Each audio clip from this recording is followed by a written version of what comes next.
Assalamualaikum warahmatullahi wabarakatuh. Salam sejahtera untuk kita semua. Pertama-tama marilah kita bersyukur kepada Tuhan Yang Maha Esa yang telah memberikan kita kesehatan. Dan kami juga ingin berterima kasih kepada Bapak John Harrison Purba, SPD MPD, selaku dosen bahasa Indonesia kami yang telah memberikan kami tugas ini sehingga dapat menambah pengetahuan kami. Kami dari jurusan Teknik Perawatan Pesawat Udara Politeknik Negeri Batam. Pada kesempatan kali ini kami akan menjelaskan sedikit tentang bea cukai. Namun sebelum masuk ke pembahasan utama, izinkan kami untuk memperkenalkan diri. Nama saya Zulia Dwi Putri, nomor induk 3431801023. Rekan saya Yovia Nanda Putra, nomor induk 3431801022. Dan rekan saya Muhammad Zaki Muhayyad, nomor induk 3431801048. Topik bahasan kita yang pertama yaitu pembahasan tentang pengertian bea cukai. Bea dan cukai ini merupakan dua istilah yang berbeda. Yang pertama adalah bea. Bea berasal dari bahasa Sanskerta yang berarti ongkos, atau secara istilah merupakan istilah yang sering digunakan untuk barang yang keluar masuk negara atau segala hal yang berkaitan dengan lalu lintas antar negara. Instansi pemungutnya disebut pabean dan segala hal-hal yang berkaitan dengannya disebut kepabeanan. Bea terbagi menjadi dua. Yang pertama ada bea masuk, merupakan pungutan negara yang dikenakan terhadap barang yang diimpor sesuai dengan Undang-Undang Pabean. Namun, pungutan ini masih di luar dari ongkos kirim barang tersebut. Yang kedua ada bea keluar. Bea keluar merupakan pungutan negara yang dikenakan terhadap barang yang diekspor sesuai dengan Undang-Undang Pabean. Namun, tidak semua barang terkena bea keluar. Barang-barang yang terkena bea keluar itu seperti ada minyak sawit mentah, pasir besi, dan lain sebagainya. Selanjutnya adalah cukai. Cukai ini merupakan pungutan negara yang dikenakan terhadap barang-barang tertentu yang mempunyai sifat atau karakteristik yang telah ditetapkan oleh Undang-Undang Cukai. Karakteristik yang dimaksud yaitu yang pertama adalah konsumsinya perlu dikendalikan, yang kedua peredarannya perlu diawasi, dan yang ketiga pemakaiannya dapat menimbulkan dampak negatif bagi masyarakat atau lingkungan, dan yang terakhir pemakaiannya perlu pembebasan pungutan negara demi keadilan dan keseimbangan. Dan ada beberapa barang kena cukai. Contohnya seperti etil alkohol atau etanol. Terus selanjutnya minuman yang mengandung etil alkohol dalam kadar berapapun. Dan selanjutnya ada hasil tembakau yang meliputi sigaret, cerutu, rokok daun, tembakau iris, dan segala hasil pengolahan tembakau lainnya. Bahasan selanjutnya berupa tujuan bea cukai. Tujuan dari bea yang pertama untuk mengurangi tingkat impor. Karena kalau semisal barang dari luar itu berharga tergolong lebih mahal, maka rakyat Indonesia akan lebih memilih untuk membeli produk di dalam negeri sehingga akan mengurangi tingkat impor. Yang kedua juga sebagai pemasukan negara. Bea ini termasuk pajak tidak langsung dan merupakan pungutan wajib yang akan masuk ke kas negara. Setelah masuk ke kas negara, pungutan ini akan dijadikan sebagai biaya pembangunan. Selanjutnya adalah tujuan dari cukai. Tujuan dari cukai yang pertama adalah mengurangi konsumsi.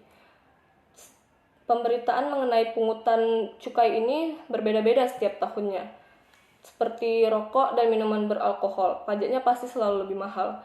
Hal ini dilakukan untuk mengurangi impor dan mengurangi tingkat konsumsi masyarakat di Indonesia. Selanjutnya adalah sebagai pemasukan negara. Cukai ini sama seperti bea, merupakan pungutan wajib dan pungutan tidak langsung yang akan masuk ke dalam kas negara dan akan digunakan untuk pembangunan negara. Sekian dari saya. Bahasan selanjutnya adalah tentang undang-undang atau dasar hukum bea cukai di Indonesia yang akan dijelaskan oleh rekan saya Yovia Nanda Putra. Baiklah, saya akan menjelaskan tentang dasar hukum bea cukai di Indonesia.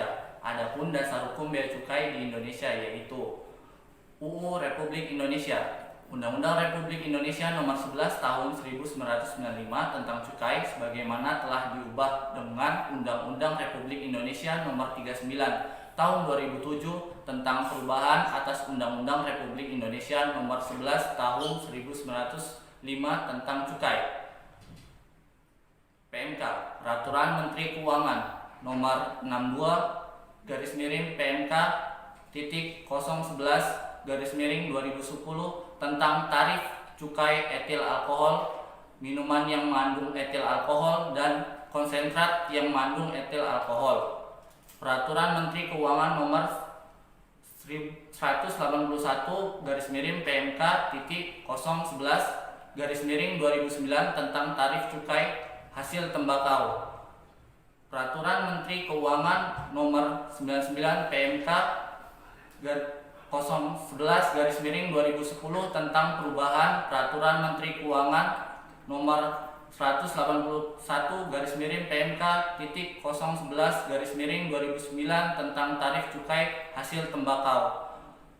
Peraturan Direktur Jenderal Bea dan Cukai nomor P-43-BC-2009 tentang tata cara penetapan tarif cukai hasil tembakau.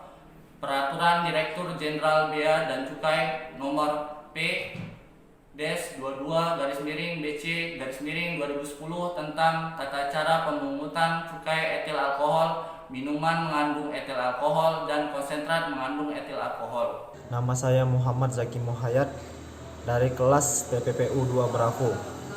Di sini saya akan menjelaskan tentang sejarah singkat bea cukai. Sejarah singkat bea cukai dibagi menjadi dua, yaitu pra-kolonial dan awal kemerdekaan. Pra-kolonial, lembaga bea cukai atau kebabenekaan yang diyakini telah ada sejak zaman kerajaan. Awal kemerdekaan, lembaga bea cukai pada masa awal kemerdekaan dibentuk pada 1 Oktober 1946 dengan nama Pejabatan Bea dan Cukai. Pada tahun 1948 sampai dengan 1965 disebut dengan nama Jawatan Bea dan Cukai. Pada tahun 1965 disebut dengan nama Direktorat Jenderal Bea dan Cukai. Fungsi dan tugas Ditjen Bea Cukai.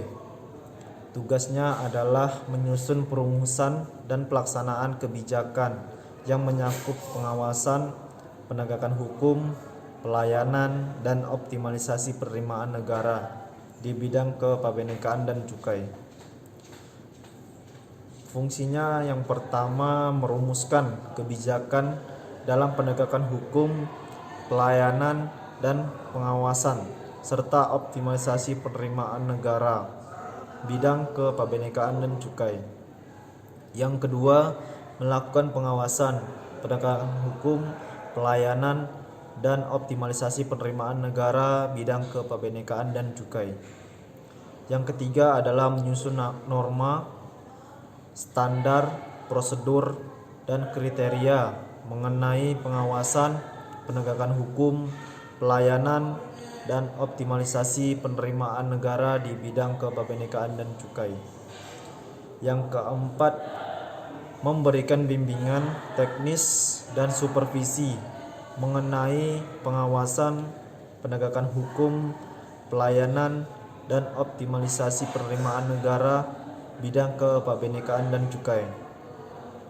Yang kelima, melakukan pemantauan, mengevaluasi, dan melaporkan terkait pengawasan, penegakan hukum, pelayanan, dan optimalisasi penerimaan negara di bidang kepabenekaan dan cukai.